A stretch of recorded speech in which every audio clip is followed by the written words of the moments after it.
خدائے لم یزل کا دست قدرت تو، زباں تو ہے، یقین پیدا کرے غافل کہ مغلوب گما تو ہے۔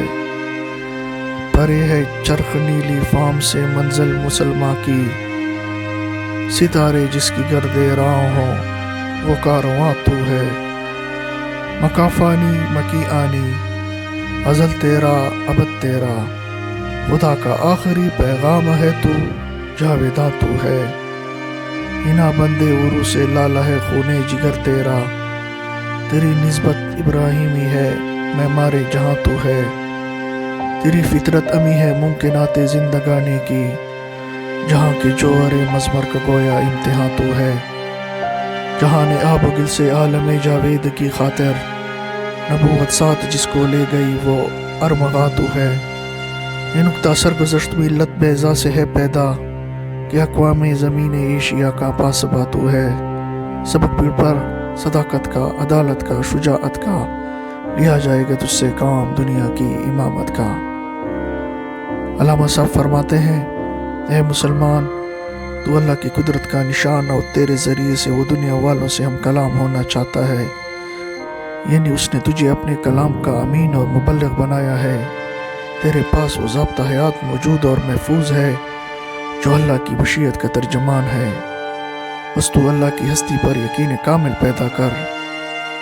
تیرا نصب العین اس قدر بلند ہے کہ آسمان کی بھی اس کے سامنے کوئی حقیقت نہیں۔ تو اس کاروان سے مشابہ ہے جس کی منزل مقصود کی رفت ستاروں کو بھی شرماتی ہے۔ یاد رکھ یہ دنیا فانی ہے اور اس میں تیرا قیام عارضی ہے، لیکن تو اپنی ذات کے اعتبار سے خیر فانی ہے، اور تیرے بعد کوئی قوم پیدا نہیں ہوگی۔ چونکہ قرآن مجید اللہ کا آخری پیغام ہے، اس لیے تو بھی قرآن حکیم سے رابطہ قلبی کی بنیاد پر جاویدانی ہے۔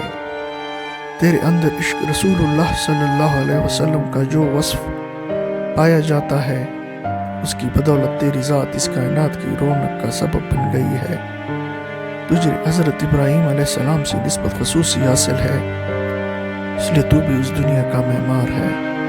جس طرح انہوں نے خانہ کعبہ تعمیر کیا تھا، تو بھی نئی اسلامی دنیا تعمیر کر۔ اے مسلمان، اللہ نے تیری فطرت میں ترقی کی غیر محدود ودیعت فرما دی ہے، اس لیے تو اپنی اہمیت کا صحیح شعور پیدا کر۔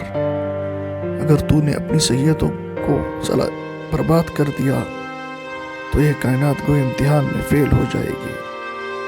اللہ نے اس کائنات میں بہت سی نما مخفی کر دی ہے، اگر تو ان کو مسخر نہیں کرے گا تو اس کائنات کی تخلیق کا مقصد ہی فوت ہو جائے گا۔ اے مسلمان، تو وہ تحفہ ہے جس کو نبوت اس دنیا سے عالم جاوید کی خاطر اپنے ساتھ لے گئی ہے۔ اے مسلمان، تو اپنے اندر ایمان پیدا کر تاکہ قیامت کے دن تیرا شمار بھی ان مسلمانوں میں ہو سکے جس پر حضور انور صلی اللہ علیہ وسلم فخر کریں گے۔ اے مسلمان، اگر تو اپنے اسلاف کی تاریخ کا مطالعہ کرے تو تجھ پر یہ حقیقت عیاں ہو جائے گی کہ ایشیائی اقوام کی حفاظت صرف تو ہی کر سکتا ہے۔ لہٰذا تو اپنے اندر صداقت، عدالت اور شجاعت کے جوہر پیدا کر تاکہ اللہ تعالیٰ تجھ کو دنیا کی قوموں کا سردار بنا دے۔